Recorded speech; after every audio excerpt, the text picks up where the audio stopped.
crossovers have become a part of our channel, surprisingly.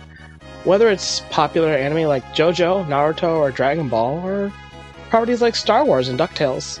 So I'm taking the next month to look at a franchise that's not only been a huge inspiration, but it is sort of a masterclass in storytelling and usage of mythology in creating not only its worlds, its characters, and also its magic system. Let's kick it off with one of the most talked about Final Fantasy games for the SNES, Final Fantasy VI.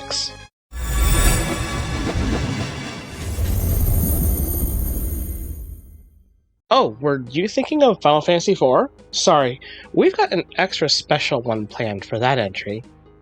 Final Fantasy VI, or Final Fantasy III depending on localization, was released in the late 1990s for the Super Nintendo, and has stood the test of time to current day. Though it's a bit more esoteric now, the most recent polling data still holds Final Fantasy VI in the top most favored Final Fantasy games of all time. The characters, the story, the music was some people's very first introduction not only to Final Fantasy, but to the JRPG genre in general. And there are a lot of characters in Final Fantasy VI, but I think the best part about the game is that even with 15 possible characters, each one not only has their own story arc, but dynamic endings that are affected by the choices that you make throughout the game, including how much time you spend with them in your party. It was like the Mass Effect of Final Fantasies, chat. After working on Final Fantasy IV, Yoshitaka Amano returned to do the character designs for 6, and that's what I'm basing these designs on for Martin, Madeline, and Shane. Amano's designs, I think, are actually quite lovely, and our artist for this week has a softer style that I think works well in a translation between our characters and Amano's style. Yoshitaka Amano, for those who aren't necessarily familiar with his work, he's been doing expositions for his art since the 90s, primarily painting on aluminum box panels with acrylic and automotive paints, which is not a medium I'm good with. I get too distracted working with actual paint. One minute I'm laser focused on fine details with a brush, and the next I might actually try to drink the paint water. And did you know that Final Fantasy isn't the only thing Amano has done? He collaborated with Neil Gaiman on Sandman, The Dream Hunters, but his first appearance was back in the 1960s working on the anime adaptation for Speed Racer.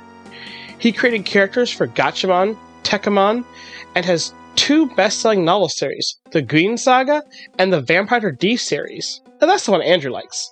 Well, I mean, they're both vampire hunters after all. That's the thing. Would you guys actually be interested in hearing more about some of the people in my time? There's probably a few really old pictures on the Tales of Atonement DeviantArt page. It's not updated very regularly, mostly because of how elitist DA has gotten in the past few years, but Tales of Atonement once had a pretty big presence there. It's where we got our first foot in the door. I might put up some of these finished arts on DA if I can get 15 comments on this video, and I want you to comment blue flame down below if you want me to start posting on DeviantArt again. So coloring this got surreal because the colors are completely mixed up in this one. With Martin portraying Sabin, he's wearing yellow and green. Shane being Edgar is in shades of blue, while Madeline dressed as Terra is wearing red. Yeah, I'm using the name Terra. In the Japanese versions of the game, Terra is called Tina. She's rumored to be a witch under control of Emperor Gestal and his deranged sorcerer, Kefka. The world of Final Fantasy VI is mostly in the control of Gestal's empire. He rules with superior technology and magic. Even the name Gestalt derives from Gestalt theory, or Gestaltism. Gestalt is a German word that means the way things are put together. Gestaltism in psychology suggests that the whole of anything is greater than its parts. On the flip side of Gestaltism is Structuralism. Structuralism is an approach to social sciences that examines individual elements of the human condition and how they relate to the broader system. Critical race theory would be an example of structuralism being put into practice. It's an interesting way to look at the power structure of Final Fantasy VI. On one hand, you have a large group of adventurers, each separate elements that contribute their own to a greater purpose, structuralism. and their enemy is an empire that emphasizes on all things belonging under one common power, Gestaltism. Now, that isn't to say that Gestalt theory is inherently evil or bad. In some cases, it may be necessary to examine the forest, and in other cases, it may be necessary to examine the trees.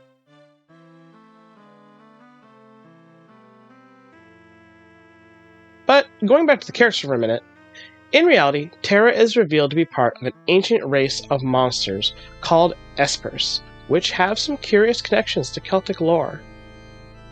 For Martin and Shane, the choice seemed too obvious. Sabin and Edgar of Figaro are twin brothers and blonde. Sabin is a buff martial artist, replacing the role of Yang from Final Fantasy IV, and Edgar, like Sid, is an engineer. So that's why the twins were split the way they are between the roles. Edgar is much more crafty and cunning than Sabin. The best example is how Edgar settled a debate over who would be the ruler of Figaro when he and Sabin's father passed away. Sabin didn't want to be a ruler, and he was worried the kingdom would be divided over which one of the twins to choose, so Edgar decided they would settle it with a coin toss. Now, the trick came when Edgar used a double-sided coin for the toss. This ensured that the coin would land on heads and win Edgar the throne. With this, Sabin was free to pursue a carefree life in the mountains, and Edgar used the kingdom's wealth to become a powerful inventor, somehow even rigging the entire castle to sink beneath the desert in a crisis. For Martin as Sabin, I wanted to show him being happy and confident, and based on Amano's work, where he's showing off the upper half of his ripped bod. Coloring this one so close to the JoJo artwork, I ran into a problem with deciding how to shade it all in. The face ended up looking really dark and just weird, so that's why I ended up going with softer shading, especially for the skin, and throughout most of the piece. I started having straight-up coloring anxiety over Edgar, or Shane in this case. There were so many different outfits for Edgar between Amano's art, official art, and the art used in Zydia, and the armor is a bit of an amalgam as well. For instance, this shoulder and chest plate are obviously based on this picture, but the cape is more like the other one here. The boots are like Amano's art. That's more popular Edgar, so that's kind of challenging. Nonetheless, I had fun with it, mixing around with the colors and the styles until it looked good.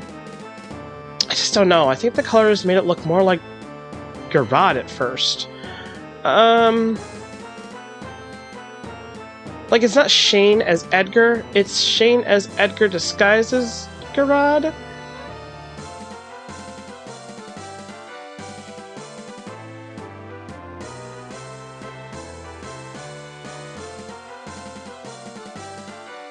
Garad is a disguise and a pseudonym that Edgar uses in the second half of the game after an apocalypse reshapes the entire world.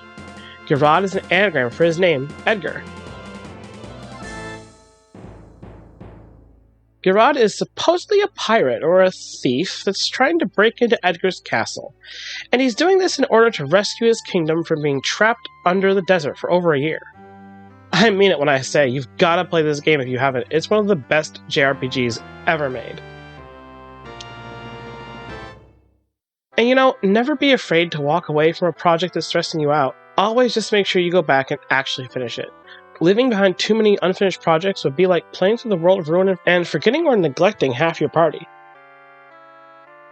Now, I know Final Fantasy VI can actually be finished with just 3 characters, Celis, Edgar, and Setzer, but honestly, where's the fun in that? And you miss out on some of the really great side plots, as each character, like I said, 15 in total, have their own unfinished projects that desperately need your help with. Such as freeing the soul of a dead loved one, exterminating a tentacle monster from inside of a moving castle, and a painting. I mean, destroying an evil living painting brought to life by a 10-year-old girl. That reminds me, that new expansion of Final Fantasy XIV just released, didn't it? I hear they have a new Pictomancer job available. I wonder how many players are out there right now as a surrogate for Realm.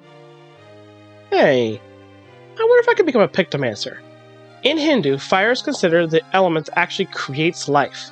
If I were to use flammable material like charcoal to create a picture, I could then use my skill with fire to bring that charcoal drawing to life? I'm going to have to test that theory later.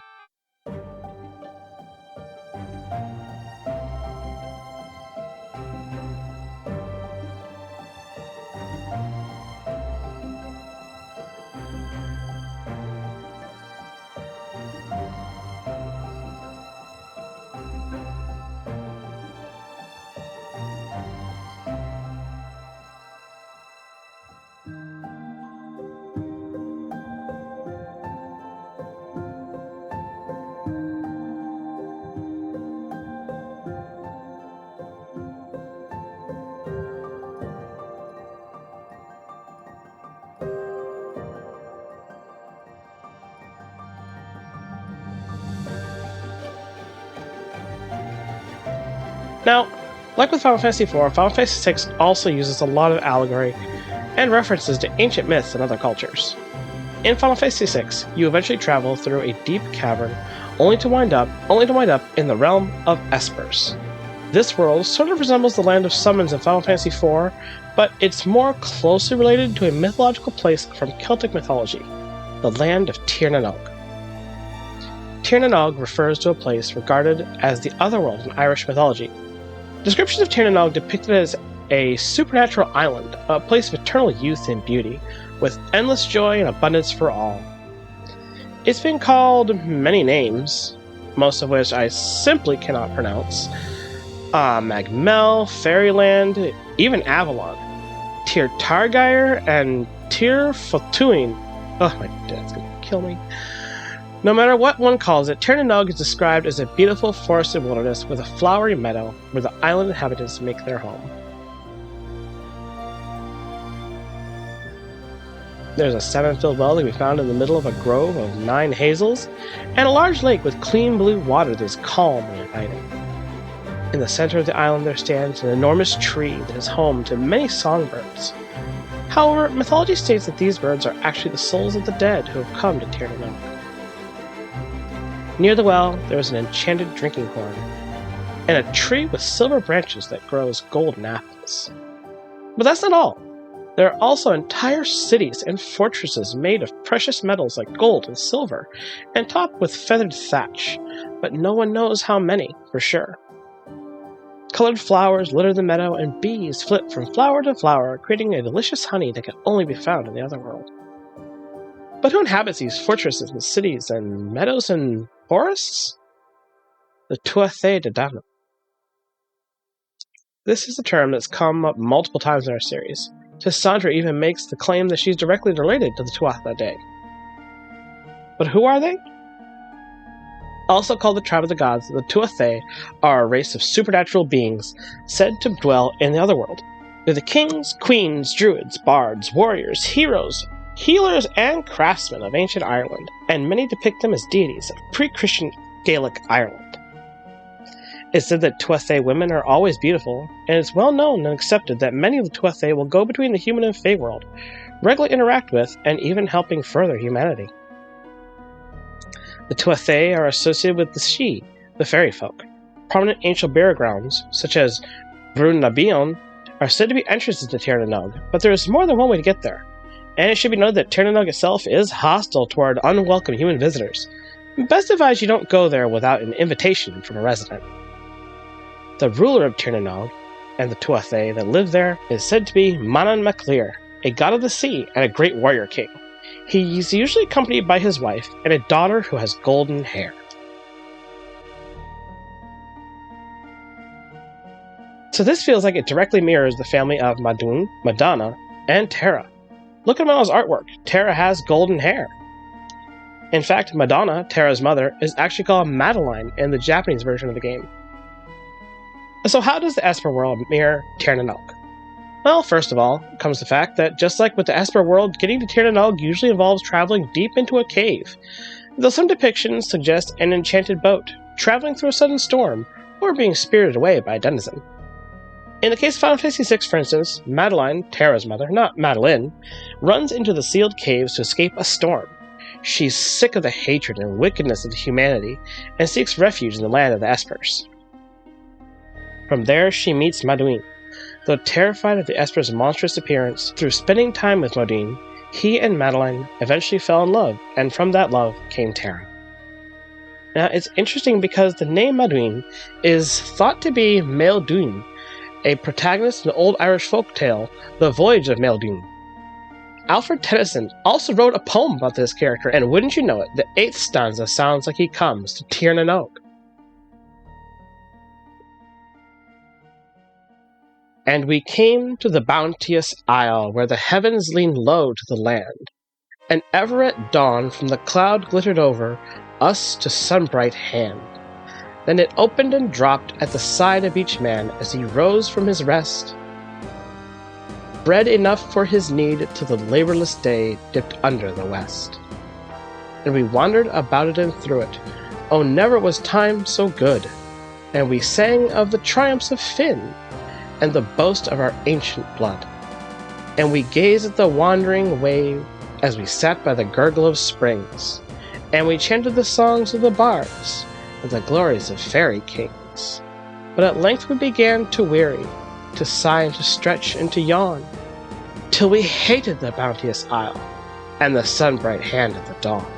For there was not an enemy near, but the whole green isle was our own. And we took to playing at ball, and we took to throwing the stone. And we took to playing at battle, but that was a perilous play.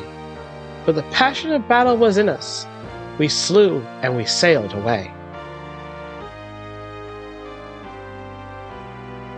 It's not called Terra by name, as this poem was written after the Christianization of Europe begun. So many stories were being rewritten that wouldn't have referenced the old gods anymore. But a bounteous isle, green and full of merriment where the tales of fairy kings are told, yeah, that sounds like Terra. And I wonder if the playing at battle is a reference to the war between the Terra and the Fomorians, which were the Tuathay's natural enemy. But then we have Niam, of golden hair, MacLear's daughter, and the allegory here to Terra. If there's one story that some of you have probably heard, it's this one. A goddess or fairy or otherworldly woman comes to the land of men and professes her love to a human. She spirits him away to the fairy world. In this case, it's Terra. He lives with her for over 300 years and fathers 2 sons. However, after all this time, the man wanted to visit Ireland again, and his wife reluctantly agrees. However, she stipulates, he must not set foot on the ground and will never be able to return. The man broke his vow that he would not set foot on the ground in Ireland, and when he did, he grew old and was never able to return to Tirnanog again. That is the basis of the story of Niam and Oisin.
Another major aspect of Final Fantasy VI's popularity is because it was one of the few games of that era to have a female main character. Actually, it has 2. While it can be argued there's no main character in Final Fantasy VI that allows the player to pick and choose who to include, the World of Balance and the World of Ruin beginning with Terra and Celis respectively is entirely intentional. Both parts of the game begin with a protagonist whose names mean Earth and Heaven, with the first focusing on the mundane realm of war and political machinations, until it accumulates in the heroes literally miles above the ground on a floating continent. The second half then begins with a character whose moniker refers to the Celestial Realm, gathering everyone together in order to cast down a false god and restore balance to the Earth and Heaven. Terra's given name is the Latin word for Earth, which follows Final Fantasy's theme of symbolism across all games. She's the same archetype as Aerith from Final Fantasy VII.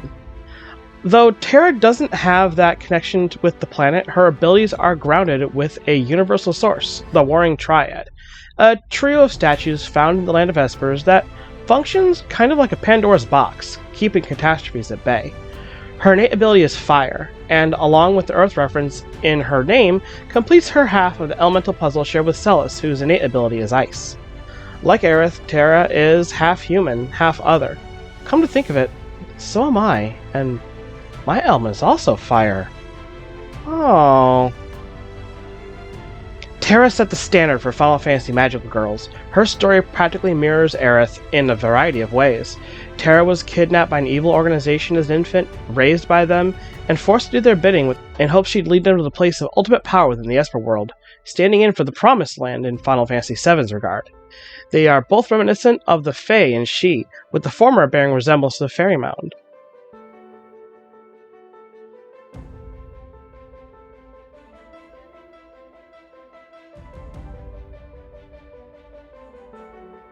Mark Williams of Ireland's Immortals, A History of Gods of Irish Myth says, She-Mounds are usually synonymous with the Otherworld, an intermittently accessible parallel dimension. The entities of the She-Mounds are numerous and human-like. They're not separated from humanity by full deification like other classical gods, but rather are closer and lower. It's possible the entities of the mounds were imagined by Roman visitors to occupy a similar role to Numina in their beliefs. Numina being vaguely personified divine presences immanent to their landscape or tied to a particular place. Irish She beings resemble the elves of Old Norse, and to a lesser extent, Old English literature, which may be evidence for a widespread northwestern European belief in the parallel supernatural race and something common to both Germanic and Celtic cultures. But then, Terra also borrows quite a bit from Rydia, Final Fantasy IV's magical girl. In the games, Rydia and Terra both have green hair, and share an important connection to fire, but in Rydia's case, it's the source of her trauma, though I suppose the same can be true for Terra as well. The one thing that really sprung out to me about Terra and latched me on as a fan was how she doesn't really understand love or relationships. As an asexual person, it felt like a nudge at representation that isn't usually handled very well. But at the end of the game, Terra still doesn't have a romantic relationship, while Celis does. Instead, Terra learns that her inability to love comes from her trauma from being used as a weapon from an early age. This also mirrors Rydia. The trauma of watching her village burn to the ground at a young age made human connections hard for her. I can kind of relate to this too. Ever since I was young, my fire abilities have been directly tied to my emotions, such to a point that expressing myself can sometimes lead to full-scale arson. It's a lot to deal with. You're a teen, in high school, and even something simple like a crush can light your damn hair on fire. That's why I tend to keep it short, by the way.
Another one of the most prominent examples of the connection between Tír nOg and the land of the Espers is the appearance of Kat-Shi among the Espers. If you've seen Ride of the Puka, you already know Imo portrayed a Kat-Shi for their guising ritual during Samhain.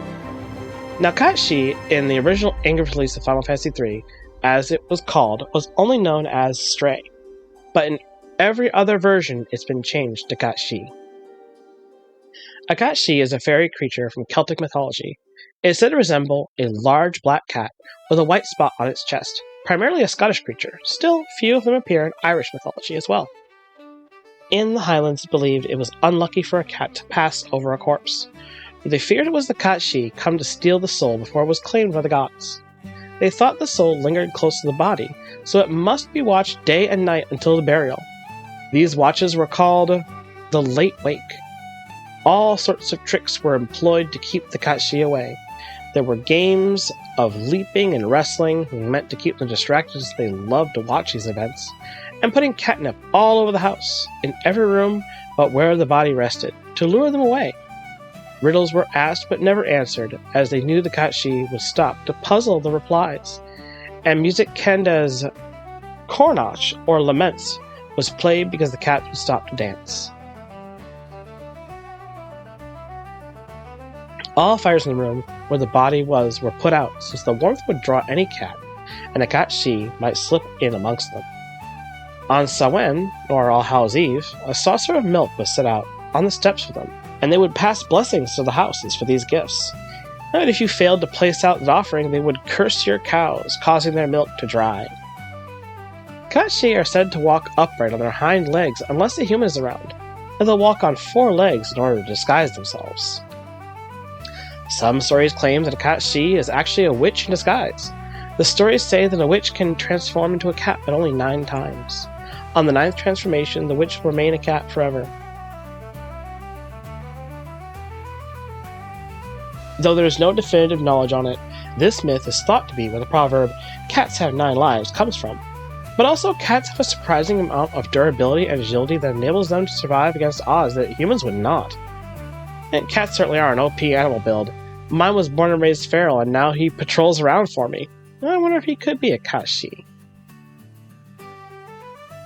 In any case, this is also why the Kate Sith from Final Fantasy VII speaks with a Scottish accent.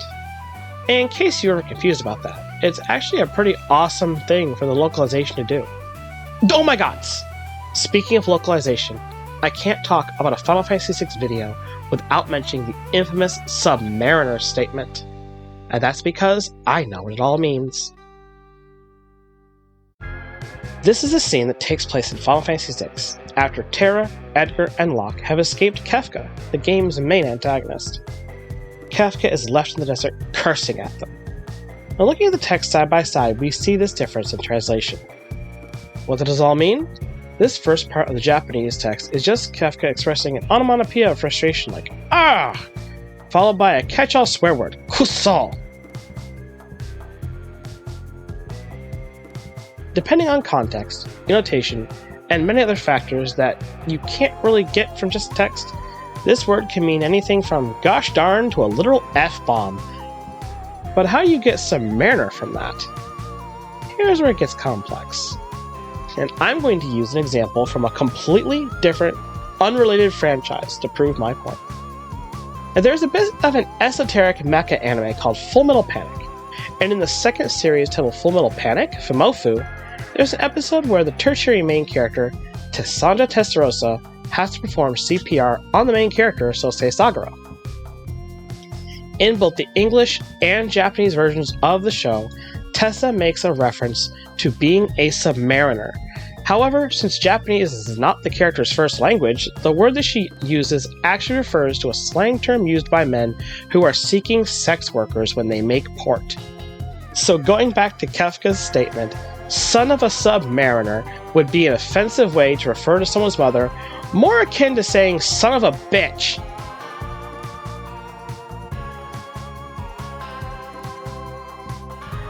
Oh, and one more thing on this.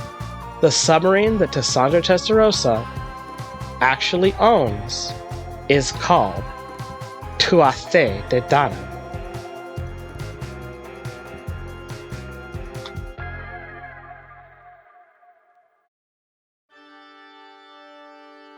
This is probably one of the most talked about aspects of the Final Fantasy VI localization, apart from why it's called Final Fantasy III in the US, but Final Fantasy VI everywhere else.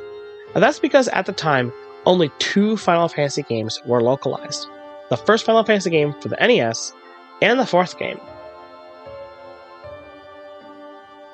And I'll talk more about this in the Final Fantasy IV video, since it was the first to get hit by this localization curse.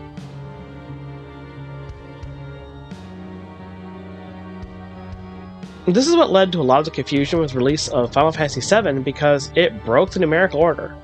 But more on that in the next video.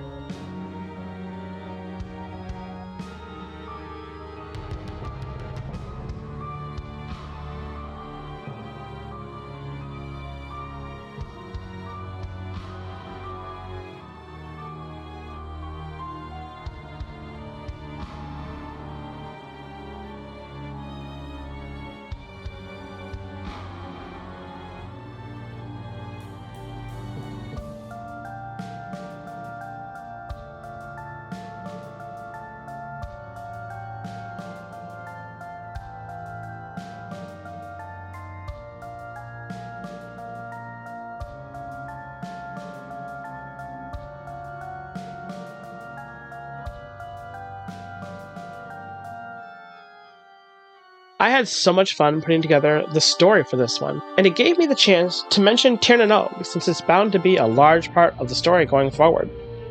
Martin and Shane are related to Tuatha, and that means they have a born right to be there one day. I can only wonder what that might entail.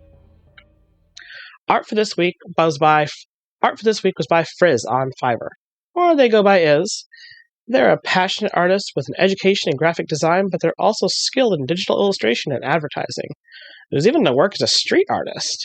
They have over 7 years of art experience. So if you like this design, and I sure did, click on the Fiverr link down below to commission Frizz for Riz. Art for this channel wouldn't even be possible, however, without the help of our patrons. Monetization on YouTube is not enough to keep us going, so please follow the Patreon link down in the description to help Tales of Atonement keep going long term. We have a lot left to do and a big story to tell, and we simply can't do it without your help. Besides, there's a ton of extras only available on Patreon that won't be available for months on YouTube, if ever. Some of our great patrons include Pammy Poo, Shadow Fox, Arya Gamari, Charles Tam, Jace Moreland, and Lunder Lumen. Thank you all for watching and supporting our story.